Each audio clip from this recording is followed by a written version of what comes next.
kalian ingkang songso agung Kadipaten Ngawi ya sedenganipun Bapak Onyan Mahartono kalian Bapak Dwi Yanto Dasriko Mas Antok minangka Bupati kalian Wakil Bupati wonten Kadipaten Ngawi bener nggih satanipun dalu menika pupatan sae panjenengan-panjenenganipun kalian sedaya warga ing Kadipaten Ngawi ya wah ya lho cak carane kupatan ya kupatan kuwi halal bihalal piye halal bihalal halal bihalal acarane halal bihalal coba saiki aku tak takon karo kowe to aja takon apa sing diarani halal iki eta piye nggih iki nggih manut kadewasaan kula ngajeng kemawon mengke kesan digenane enten sing luwih pono nek halal niku sak kertos kula niku nggih sah resmi utawa entuk mboten mawon gampangan.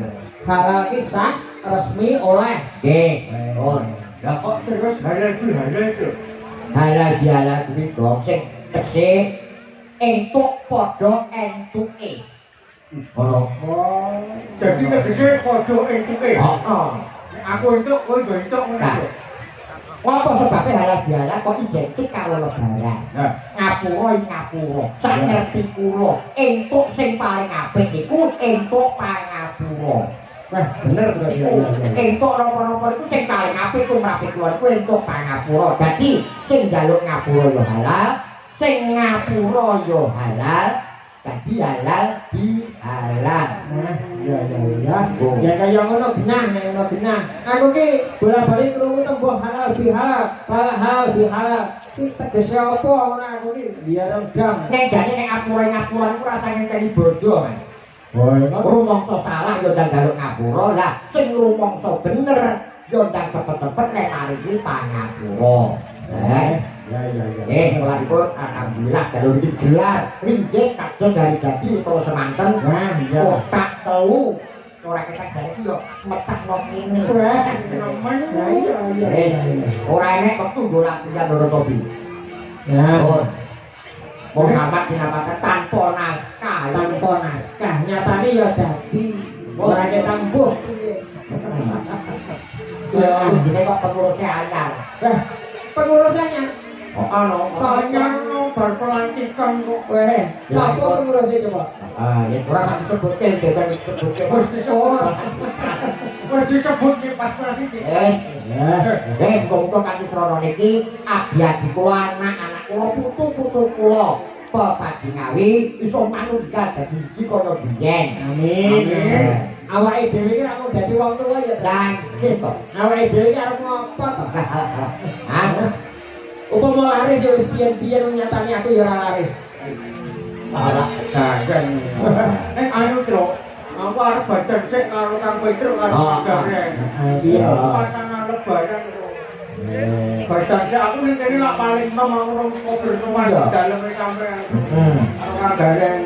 Yo sepira gedene rupa ku Tru karo Kang Garen. Wah, ora bakal wong tuwa ya akeh klubute. Dadi dununge bener ku ora ning wong tuwa, dununge salah ku ora mesti ning wong enom. Nah, ngono. Ning ya kuwi kok. Piye Kang Garen? Nek kuwi jalan ngapura ning gantu ya jatres suwe-suwe. Loh, lha ngapa? Lah sing mbok inget iki gan sae kene kirane apa-apa e. Ngerti dhewe adine iki ora pantek goblok duit ya gelem nek penak. Nggih, Pak Kurmatan Agung kula tumrap kula panjenengan mandare karo begini ana anak kondok niken Kalindu. Ana guruku ya bapakku abah Kiron. Kono dulurku Mas Dito ya di kepareng mrene. Nyatane iki karo Abah Sakirin ya diampili kelire kan. Ayo to. Wis ta pokoknya butuh apa-apa ki sowan abahe wis ta tenang. Toto beniki mbok dakoni mbok ora wong-wong kepengin bani kebayang karo iki dicek mung abahe karo niken. Lah iya. Kula wae dhewe iki gablak apane Kaya malah ning diri kan antang wis-wis. panjange partai tambahan ya. Terus kok dadal kok semana iki kowe jenenge ora apa-apa ngono kan aduh. Tak kok Mbak Iken ya.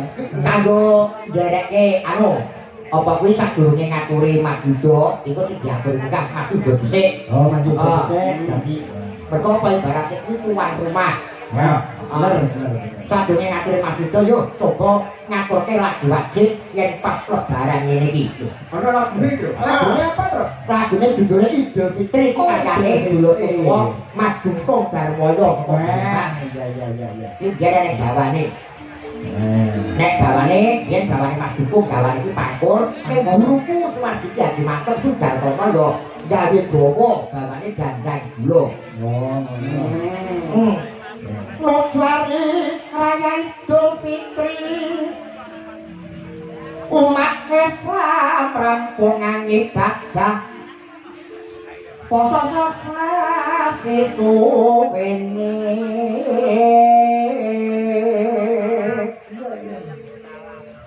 kaneper hawa nafsu mung gayuh suci ning diri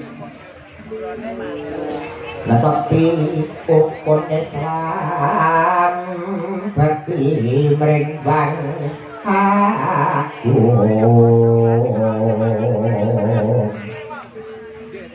terus ana halal bihalal ing ngapura sapa samang ning dumadi aran abrumi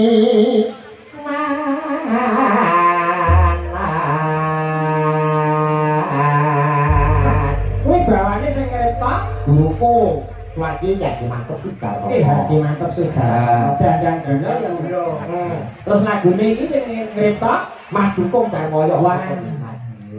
Pokoke parang guru sing kepan ngen 6 ana Mbak Ukur, ana Nduk Tutik, ana Nduk Rizki, ana Nduk Tia, ana sapa jenenge dia iki? Wanda. Ana Wanda, Marum. Iya. Wah, patah ora iki. Arum. Yo, kabeh diatur jumeneng. Mas iki Dul Fikri dereke Mas Yudo karo Mas Mondo yo. ya. Yo, Mas Yudo yo.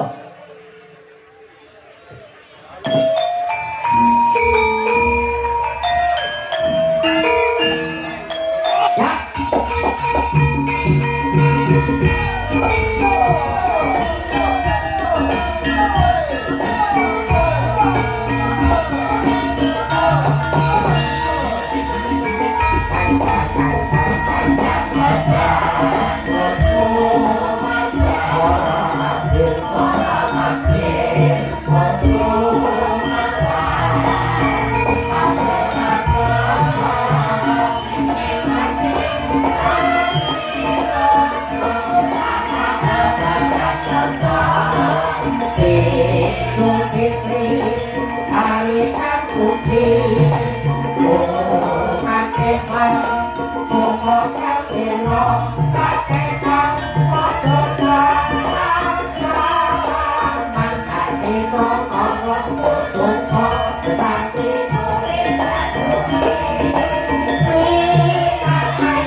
Wilujeng dalu Mas Petruk, Mas Gareng, Mas Bagong. Mas Mondal. Wilujeng dalu Mas Petruk, Mas Gareng, Mas Bagong. Ya alhamdulillah wa syukurillah dalu punika wah hebat luar biasa. Wah, deripun Banyak regeng masyarakat Ngawi dalu punika tumplek blek wonten ing alun-alun. alhamdulillah. Sore wau panitia bingung Mas. Itu sebabnya Perkara mendung uleng-uleng niku panitia bingung. Untung kok enten kula. Langsung panitia kula telepon, Mas, sampean siap nih uyah lawan. Enggak. Masa ini uyah tok. Terus menten nggih tempe tahu sak lontonge. terus gua apa? Yo luwe Mas. Tak kira nek arep terang udan ya Pak. Lah nerang udan nek pas posisi luwe yo konsentrasi kan gak iso. Kowe kan do ngene iki boleh pelok lho. Pripun? Pelok dadi mater dene gak bisa. Nggih niku Mas. Takut golek ulah yo golek tenan. Niki asline perkara meriah malam hari ini iki mboten napa-napa. Sebabnya Suasana bisa seterang malam hari ini. Iki mergo dalu punika wonten dagelan sing rupanipun kaya tok bakal menika.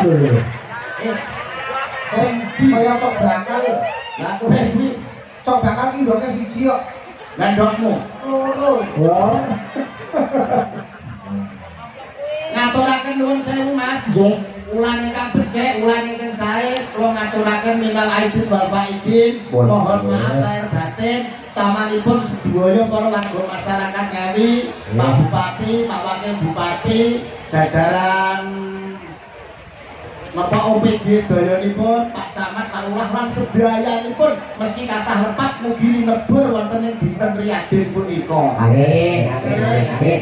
Oh, Mas Belok, katur apa? Ngaturke apa Mas Belok? Semanten ugi kula Mas Petruk, Mas Derek, Mas Derek. Dari pepingan ngaturaken sugeng riyadi minal aidin wal faidin, mohon maaf lahir dan batin.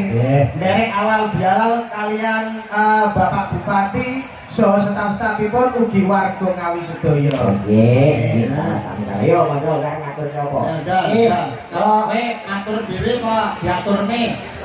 Yo matur dhewe yo diaturne kok. Kok menawa terus ana sing makili, Nah, ambek gak iso ngomong. Lah kok makili kok piye? Ora omong dhewe. Mike do nyebak-nyebak cuwil ki lho. Nggih. Kula tak mondok. Nggih, kula tak mondok ngaturaken padha kalih tatah iki. Ora apa to. Kok padha karo cah-cah, ndok kowe iki iso mretih ngono lho, duwe pikiran dhewe ngono lho. Kowe iki ngucapne apa ngono kok iso. Kaya kalau minal aidin wal faidin, mohon maaf lahir lan batin sepinten agenge ngono kae. Kowe iki dhewe inisiatif dhewe. Aja kok tiru-tiru kancane. Kula ngaturaken minal aidin wal faidin, mohon maaf lahir dan batin sepinten agenge dadan kula. Sepinten Iso ora agenge jeni. sepinten agenge kaluputan kula kok agenge badan kula lho. Nggih. Iru dalan iki. Nggih, sepinten agenge kaluputan kula nyuwun pangapunten ing dinten riyaya menika. Nggih. Nggih, Wis ta. Wis aku ya ngapalin kok kok wicok ngono kok. Lho karepku ki ya mbok yo tambahi sithik omonge supaya masyarakat Ngawi ben piye ngono kok Ya ben ngono ae. kartu Kabupaten Ngawi ini ben maju yo dikapakne. Disuruh. Kok disuruh? Iki kok cek. Ngene. Mas Mondor. Baru iki nggih dirawungi Pak Onik, dirawungi Pak Anto, Pak Bupati, Pak Wakil Bupati. Iki aja misi-misi dhewe iki wong Ngawi lho. Mbok yo kowe iki iso ngekeki gol Pak Onik lho. Tunggon yo sakmono mbane ngono iki ora tombo alon-alon iki. Ini lho Mas Mondor maksude. Mau aku tau ngene dompet ilang. Dompet ilang. Maksude awakmu ning kene piye carane nglendahno para tamu iki piye lah ngono. Apa bodo setro kae to lungguh dhewe. Angel lho Pak Yudo. Masyarakatnya ben piye ngono lho. Ben ngono ae. Ngawi iki ben maju dikapakne. Disuruh. Angel ngomong karo Mondor iki angel. Angel lho, angel. Angel yo rasa digarap. Tek kuwi Iso suwe-suwe kok ngene lho panggung iki ben ketok piye ya ben ketok muruk piye. Oh, dijoki bensin aku dobok. Muruk sing ngene. tegese murut ki suasanane ben ketok gayeng, ben ketok gunggeh, ben ketok rame. Ngono lho. Lah nek awake nuwun sewu nggih Mas, tentang nggih. Cara panjenengan kula Mas Mondor iku nek ibaratnya cara seniman kan isih junior. Nek nuwun sewu ya ngomongke bab halal bihalal utawa bab kupatan ya nyuwun pangapunten enek sing luwih pokok ana sing luwih senior tapi tesih tengah bab niki Mas. Oh, nggih, kita perkira. Unggulipun Saya. Telepon kok sapa? telepon mau nganggap-nganggap nembok menawa. Wah. Bagine yang berkonjol ning Surabaya, Mas. Nggih, nggih, iki tau saking Surabaya. Karo Ibu Gubernur, karo Ibu Kofifa. Pak Gubernur. Iki halal Mas Joko. Nggih, Pak Yusuf halal bihalal. Iki tradisi sing anane ya ning Indonesia, sing anane ning Nusantara, ora ana ning negara liya. Iya. Tradisi halal bihalal ini asli produk dari Kiai Nusantara dari Indonesia, Mas Joko. Termasuk mungkin kan. Nah, nggih. Lanipun kedah dipun uri-uri kudu dilestareke, paling ora awake dhewe kudu bisa nyengkuyung supaya bagaimana halal bihalal ini tetep anak putu iso mengenang. Ono. Ya ngono to. Yo, jadi tradisi ini ra iso ilang ning Indonesia Malaysia ya ora ono cara ngono ki ora ono. Yang itu malah iso lho negara liya-liya itu malah ibu Indonesia iso lho. Saged ya waktu Akhirnya kono melu kene mergo apa? Iki budaya kuwi angen-angen sing babar kaendahan tumuju nang kerukunan. Ya toh? Jadi iso iki iso ditiru negara liya kok saged. Nah, Indonesia menika sugih nggih budaya kok Mas. Samulane Wong tembunge ndae mawon rumpun sasaning bangsa dumunung ana luhuring budaya. Kebesaran, kemegahan, kehebatan sebuah bangsa bisa dilihat dari budayanya. Nah, Indonesia itu sugih nggone budaya mulai saka Aceh nganti Papua, saka Sabang Merauke, Pulau Miangas sampai Pulau Rote, iki sugih nggone budaya. Ning sakala mangsane enten sing wong nggone dhewe iki sok lali teng budayane dhewe no. Sakala mangsane wonten wong karo budayane dhewe ora ngerti. Wayang ora ngerti. Budaya kawitan ora ngerti, malah wong maca praja niku mangke sing seneng. Dhewe itu karo masa bodoh ya, Rek. Iya. Nah itu berarti tugasnya penjenengan lan kula bagaimana menyampaikan kepada anak cucu generasi muda supaya tresno wonten ing budaya. Nggih. Nyatane Mas Pondol niku sakniki wis dadi guru pengrawit. Nah, pripun Masa ya? lomba kerawitan ten pendopo kompet. Lho, Nomor 3 Mas. nomor 3. pesertane piro pesertane? Pesertane 3. Wah, Berarti yo Tapi kan melu apa melu adil. wong melu uri-uri budaya. Nek perkara murid-murid iku jane tugase kabeh. Nggih. Nggih. Pemerintah yo digatekke, senimane yo kudu kreatif, masyarakate mendukung. Nah, Jadi pemerintah yang gatekke, nek senimane mung ora iso kreatif mung meneng bae ya gunane apa? Ora ngaten. Lah senimane kreatif pemerintah yo memperhatikan tenan, nek masyarakat ora mendukung ki ora iso berkembang. ngono ya, Bro. gayung bersambut antara pemerintah dan seniman harus bisa jadi satu memajukan seni dan budaya. Nggih. Rasane simbiosis mutualisme ngono kae ya, Bro. Piye Mas Delok? Oh, mate nek perkawis tradisi budaya niki wonten sing luwih pono, luwih paham babagan budaya. Sapa? Ya, Bapak HM Haji Haji Muhammad Sabirun. Oh, Haji Muhammad Sakitun. Haji Muhammad Sarini. Haji Muhammad Sakirun. bener. Diaturi munggah. Oh ya, Oh, yo diaturi tidak berarti ya. Nggih. Ada pengalaman kok. Ini mami.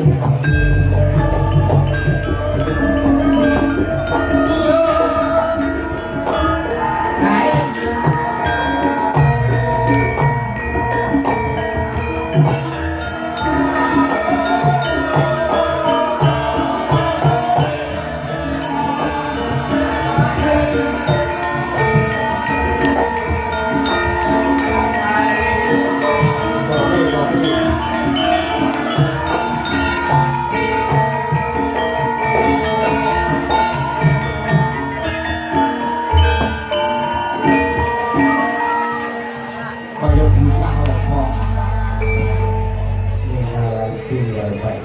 Nggih. Nggih, Pak. kaya ringket antane lho Aku ya makhluk umat lho niku. wong. Tapi urung dadi ngoten lho. Raine kaya lepet.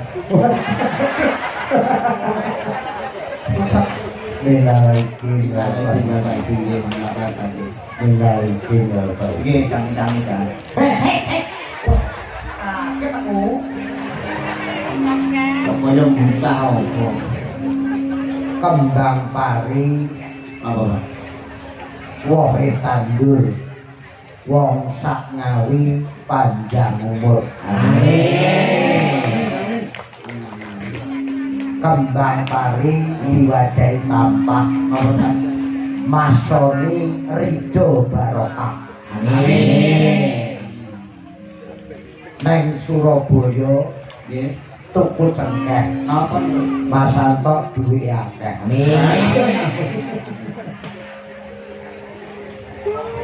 Tuku klopo Nggih. dicampur manggis, Artinya yuda saya laris. amin. Tuku rokok Nggih, nggih.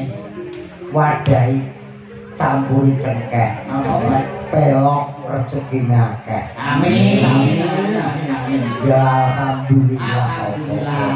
Nggih, nggih, nggih, nggih, nggih. Lho, Wong niku kudu bersyukur aku. Situasi kondisi apapun. Aku lho. Baik iki lho. Kowe nganti wae parikan, kene wae parikan gak aku. sapa? Aku Sing apa? deui. Maksudmu ini lo piye? Ya, aku Kalau tiket tiketnya parikan. Parikan. No. Pelok yo diwehi parikan. Gol ki akeh. Ya umpamane nggih benang dodol diwadahi sampah, muga-muga pondok husnul khotimah. Amin. Amin. Amin. Amin. Wes lho. Padha nyedakno mati sampeanku. Sabar. Sinang dobel. Dodol. Dodol. Kok ambel Rupane Pripun? ketemu kanca nek gak rokokan. Alah, kecut. Iya. Iya, nek ngomong. Ya nuwun sewu Mas. Nggih, banget. Kuangen karo alun-alun ngawido. Jago ya lagi. Suwi lah aku lagi roh iki nek yuda ya gak lucu. Mondol ya gak lucu, kirun gak lucu. Dek tau ngarepe gareng Pacitan. Lucu. Lucu. Gak. Oh, nyantoi ngarepe piye? Kira-kira cedak akeh ngimpor kok Pacitan. Rokok marah-marah takok. Wedang ngawe kadang lepek diselek nang epek-epek. Betul. Cangkir dicencang ana pikir. Leres. Kopi kompaking pikir kaca. Gelas nek tugel gak kena gelas. Nah, nek jelas jejel gelas ngono ya. Ora ndapok buat. Yang kayak malah orang ngono modele rumpane. Seger kene ikan salintri barang ta. Nggih. Kalau kene ngomong-ngomongan kene ra ya. Nggih. Ku aku cek rong adah. Wah, karo panitia. Pirang-pirang slot. Lah kira dalang rokok. Rokokan nawai dhewe nek wong urip iki rukun karo kanca ku penting. Sebab cerah agawe rukun agawe Menjaga kesatuan dan persatuan. Cakep. Ya. Rokok ki ngono lagi apa-apa ki. Gunduk rukun aja padha kroyokan. menjaga persatuan Dan kesatuan. Ngakep pedes. Sedep piye? Rokok ki nek kaya panitia sah. Sapa meneh Kabupaten Ngawi sah kanggo sapa ae. Betul, dalan-dalan wis halus. Iki masalah iki ya sembarang. apa iki lho apa iki lho apa Iki tak diwalik kok. Lah aku pengen roh raine ngono. Apa tangkem malah. Ya pakai yo. Ikan ngono kan. oke Sing diteni iki ya iki putih wedok. Lah ya. Jejer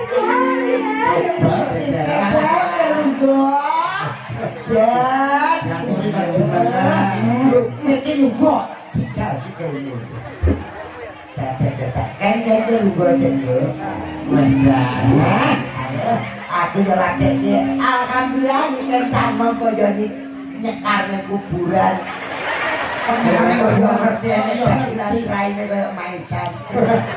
ngawur ngekno maisan iki ngono kijik iki yo ngawur apa cing iki ngono tahu bulat. Padok men Dicopot. Dicopot tahu bulat. Bayar iki kedak-kedak. Goblok. Bayar aku ki dudu main aku Silae muni. Gandut lambat. Gandut. Boten. Ajabir. Ajaib. Ajaib silae. Ajabir. Betok asale kono telon. Ndas kurempuk ringgo bayaran piro. Mikirnya kurang ajar, sing jatuh nek cangkeme. Aduh. Kan tetep bakal lho. Model iki abangku ngono dikatane aku botol lho iki. Pas. Ya, Aku Duh, ra tau ngono to, Nduk. Iki anakku kabeh. Wong biyen ku urung ana sampo. Nggih. Kuwi nek kramas kanggo merang dibong. Nggih. Nah, nek sikatan kuwi urung enek odol urung apa, sok-sok areng. Nah, terus kanggo botol dilebute nggo gosok untune. Nah. Lah tangga kuwi tak rong truk. Digo sikatan. Wah, wong banyak iki kok sing kurang realitas piye lho. mosok sikatan sampe botol rong truk. Bayarno. Kurang lho. Iki kan nyawang silae mondol model Kan iki kan barang iki mau bilang. piye. Apa-apa. Oh. Iya. Oh, diate. Biru iki apik kan? Kurang jamet. Kurang jamet. Malah koyo situ. Mane to, lek banyak iki, waya iki sing kene iki dipancai, sing ngene iki ya dipancai. Lah, malah praimu apik sing iki, madu bareng iki. Apa, Bang? Jangan. Iki apa? Cangkeme loro. Lah citae lha iki apa? Wong wasa Nggih, sugeng dalu. Nggih, Bapak Danang, sugeng dalu. Nggih, ya. Nggih, jenengan paling asma Bapak sinten? Nggih, niki saking ngetan kula Edi Darsono. Nggih, pitepangan kula niken, Pak. Nggih. silakan. Napa? Mau gambari lagi Mas. Oh ngawak. Cangkeme loro. Jari nelak ngono. Nggih. Bapak Kleteng. Nggih. Bener. Dan niki Bapak sinten, Pak? Dityo. Radityo. Nggih. Napa? Radityo. Raditya, nggih, derek pitepangan kula niken salintri nggih Bapak. Kula derek ajar, kula teng mriki tasih belajar nggih Bapak. Menawi kula tasih belajar nginden, menawi kula enten lanjut-lanjutne kula nyoba ngapunten nggih Bapak. Ampun didukani nggih Bapak. Mas Raditya nggih. Pangestunikun Bapak manten. Oh, iya. Kuwi mboten kepanggih jeneng. Iya. Tahu kepethuk to? Tahu kali. Tahu to, Bro? Karena. Iki nyapa to? Iki nyapa? Aku wis kok mengkono. Ini tak salah ae. Keri dhewe kok mengkono. Lah nyapa? Wong mikir ki omongan karo dalang kok kowe golek ya ada-ada. Kan Nyelo lho iki. ora kok nyolong kenalan iki biasa ya enak. Yo kok aku ngene. Kudune ora mundur. Kudune yo aja mundur wong aku iki. Lah piye nek kenalan? Yo kudune maju to. Contoh. Pun Pak Dalan. Sampun. Tak sani sae to. Mungkin iki tambah laris. Pamane karo gak dikendang, pamane. Mbak Nike. Sing pun ngabar. Taksi. Mikir iki meneng dikira seneng. Lah, asline Mikir kosong mikir Mas. rumah sakit Widodo ra kerja. Ayo mondol kok gejala stroke. Rumah samu senang, Mbak ini kan bangunannya rumah samu senang. Mendek atau mendek ibaratnya ndasi. Berarti yo ngerti yo. Ini kalau muncul, ngerti mereka kalau polsek. Lah nek karo Mas Pelok nuwun sewu jajan. Paling kok Mas itu ibaratnya kaya Dimas Diajeng Kabupaten Ngawi. Dimas Diajeng lah iki terus jajan. Niki lho. Pak terus niki termasuk Dimas Diamput. Wah, ora diampuk. Yantuk. Orang lah ngono kuwi iki dinane iki dina riyaya. Nah. Kudune saling memaafkan. Saling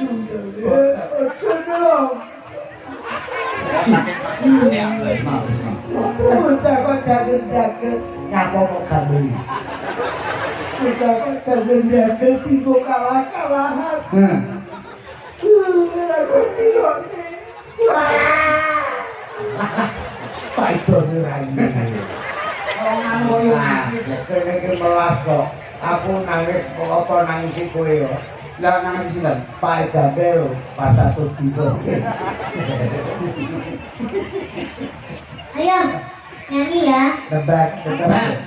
Apa? Nebak. Ini sini lagu-lagu. Wah. Oke. Wah, ya lagi nyanyi di bae lah. Apa? Ayo, aku kene kene gandrung sopo ceritane. Lho, lah nek